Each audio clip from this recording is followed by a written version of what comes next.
নমস্কার বন্ধুরা, আমার চ্যানেল সুমিতার পাকশালা অ্যান্ড দিনলিপিতে আপনাদের স্বাগত জানাই। আজ আমি করছি টিফিন কেক। এই টিফিন কেক বাচ্চাদের টিফিনেও দেওয়া যায় বা চায়ের সঙ্গেও খাওয়া যায়। প্রথমে একটা বাটির মধ্যে আমি নিয়ে নিয়েছি 1 চামচ ভ্যানিলা এসেন্স আর একটু সামান্য নুন, আর এখানে 1 কাপ পরিমাণ ময়দা নিয়েছি, আর 2টো ডিম নিয়েছি, কিছু ড্রাই ফ্রুটস নিয়েছি, আর নিয়েছি এক চামচ নিয়েছি বেকিং পাউডার, 1/2 চামচ বেকিং সোডা, আর 1/2 কাপ পরিমাণ তেল, আর 3/4 কাপ পরিমাণ নিয়েছি চিনি, গুঁড়ো চিনি। প্রথমে ডিমটাকে ফাটিয়ে তার মধ্যে চিনি গুঁড়ো দিয়ে আর অয়েল দিয়ে ভালো করে ফেটিয়ে নেব। খুব সুন্দরভাবে কাঁটা চামচের সাহায্যে ফেটিয়ে নিচ্ছি। এইবার ওপর থেকে দিয়ে দিচ্ছি 1 কাপ পরিমাণ ময়দা, আর 1/2 চামচ নিয়েছি বেকিং সোডা, আর 1 চামচ নিয়েছি বেকিং পাউডার, আর দিয়ে খুব ভালো করে ফেটিয়ে নিচ্ছি। আর এই ব্যাটারটা একটু স্টিকি ভাব হয়ে আসছে, ওই জন্য দুধ দিয়ে দিই। এইবার একটা টিফিন বক্সের বাটির মধ্যে অয়েল ব্রাশ করতে, আবার ওপর থেকে একটু ভিনিগারও দিয়ে দিলাম, আর অয়েল ব্রাশ করে নিলাম বাটার পেপারের উপর। তারপরে ব্যাটারটাকে ঢেলে দিলাম, দিয়ে একটু ট্যাপ করে দেবো, আর ওপর থেকে একটু ড্রাই ফ্রুটসগুলো দিয়ে দিয়েছি। একটা প্রেশার কুকারের ঢাকাটার মধ্যে থেকে রাবার এবং সিটিটা খুলে নেব।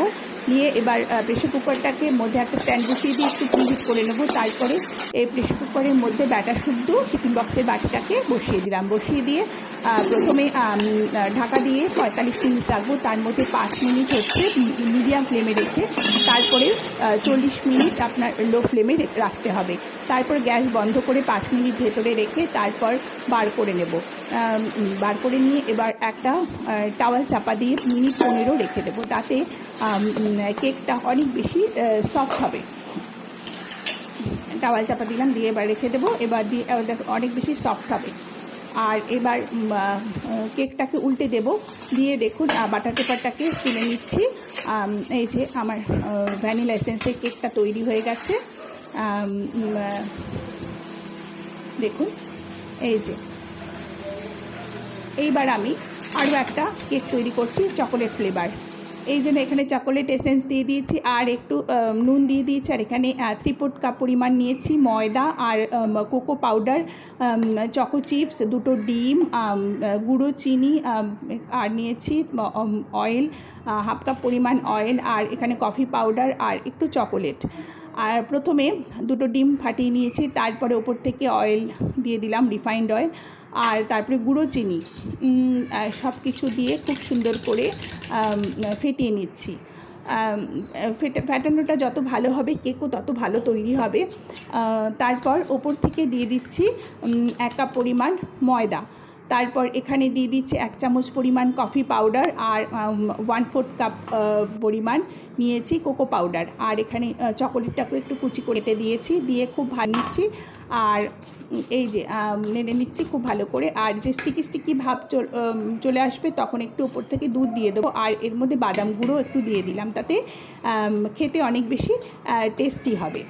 আর হ্যাঁ, এবার একটা টিফিনের মধ্যে অয়েল ব্রাশ করে বাটার পেপার দিয়ে তারপরে ব্যাটারটাকে ঢেলে দেব।